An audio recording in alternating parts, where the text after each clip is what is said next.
what we've really come to understand is it's the hand action that actually drives. If you have good hands, you know what to do with your hands. So much works back into the body, and the golfer they're empowered when they know how to use their hands properly. Gentlemen? We came across the original name, which we had was Natural Golf. We had to change it because there was too many of them out there, including George Knudsen's Natural Golf. That's right. And so we had to put our name to it. But basically, everything, someone was saying to me, nothing's natural. He said, that's not natural. No, everything you do is learned, but it falls in lines with the body's natural best movements, so you don't hurt yourself. And I think that's really important. With our program, it was all designed around a body-friendly swing. So now when you come up here, now when it falls, that's where we're going to go into the next word, is the word finish. So what do you think about, we had enough of the follow through, or do we need any more there, do you think? I think it's good. I think it's hitting shots to follow through is a critical piece for most folks. If they watch the pre-recorded events or the previous events and they learn this behavior, right? That to me is, again, the cornerstone of good striking. What happens beyond that can be used a variety of ways. Like that shot I just hit can be, like that went, 45 yards. Okay, that could be a scoring shot. This is just hitting a little 8-iron. As I hit a little bigger shot and say I hit it 130, so there's a 137-yard shot, to kind of an abbreviated follow through, to really make sure that I have my impact alignments in to give me the certainty that I want to hit a shot that, was very straight. It started a half a degree to the right of my target line, and it drew a little bit to the left of my target line. That would be a good shot. That might be a shot I use into the wind. But see, I think a lot of people just think a swing is just some mythical thing they take back and they just put on a ball and everything should all work out, but they don't realize that if they train in these pieces, the small can lead up into a greater whole, right? Whether it's that swing or something that goes up to like a full shot for me with an 8-iron would probably be somewhere 155, 158, something like that. And so as I hit a little shot now, or more of a full shot, there's certainly a finish there. I call it just slowing down in style, so 152. All the same things were in place, just the pace and the momentum with which it passed through, and how I, had to kind of slow that down to be body friendly and body safe. We have a couple of questions here, gents. Yeah. Yes, please. Anybody, if you want to ask a question, just ask it in the chat box. You'll see a chat box there. And we'll try and get to as many as we can. But from Ron, is the right elbow bent or straight at impact? Probably Peter. Yeah, asking Peter. Okay, the right elbow at impact for a right-handed golfer is at the beginning of impact. Ideally, it's really bent. At the end of impact, when you finally expanded that zone there, the more it is bent at the beginning of impact, the longer and the more compression you can put on the golf ball through the impact zone. So that's why practicing it, just doing a little drill, get your address, slight bend in the right elbow. Both elbows are not out, but they point down at your hips, a la Ben Hogan.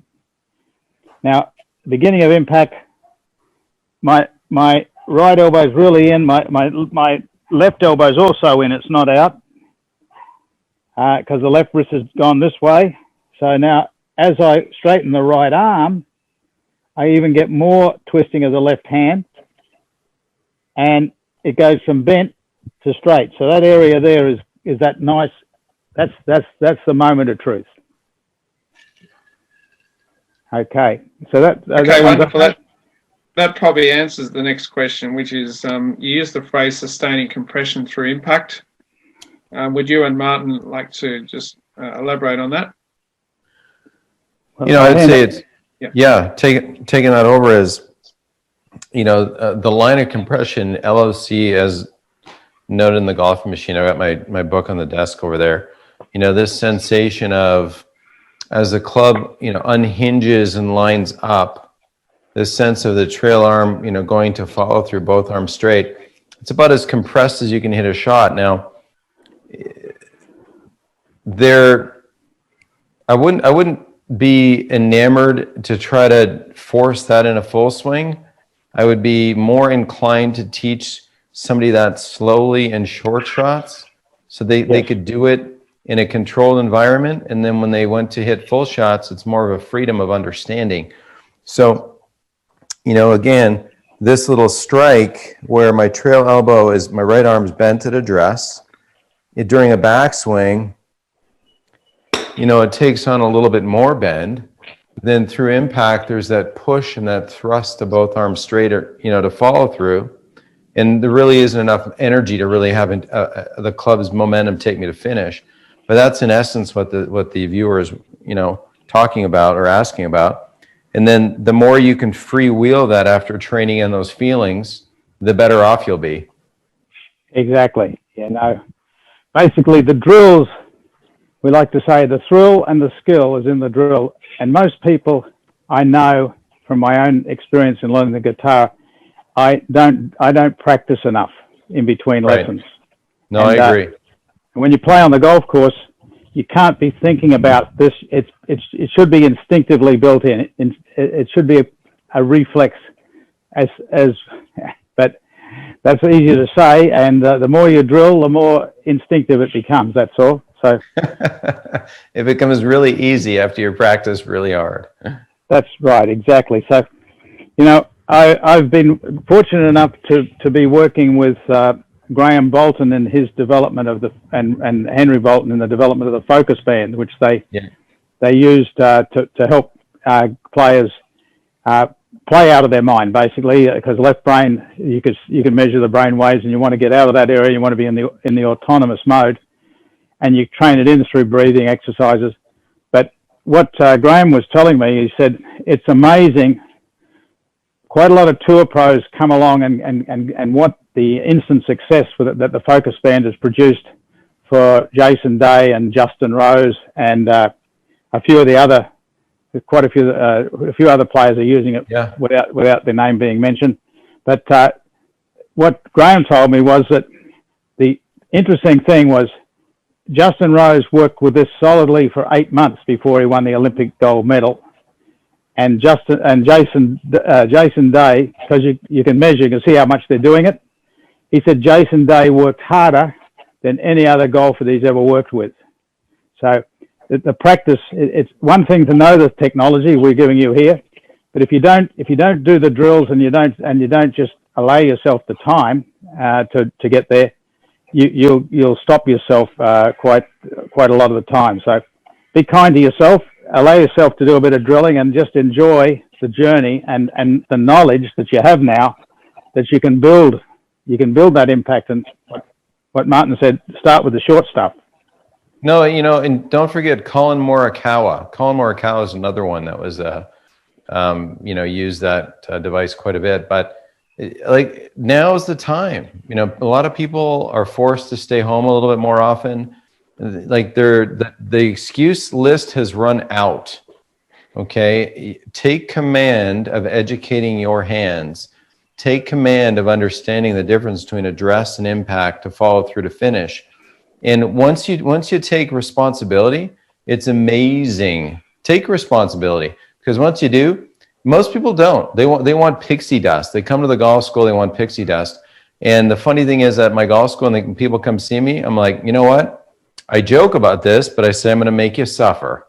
And they go, I don't want to suffer. I want it to be easy. And I say, the reason I can make a golf shot behave for the most part is because I earned it. And guess when you earn it, I'll give you a systematic way of earning it that you can do. And Peter's got a great system to do, a great one. Okay, as thoughtful as the most thoughtful I've seen. And now with lockdown for a lot of the world. And I don't know who doesn't have a yardstick in their house somewhere to really, or a hockey stick for that matter, just to understand how these little behaviors and how to build this up. you're fooling yourself. Don't fool yourself. Learn how to do these little pieces.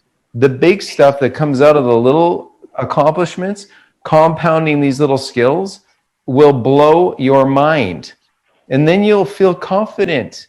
Like, who doesn't want confidence setting up over a shot?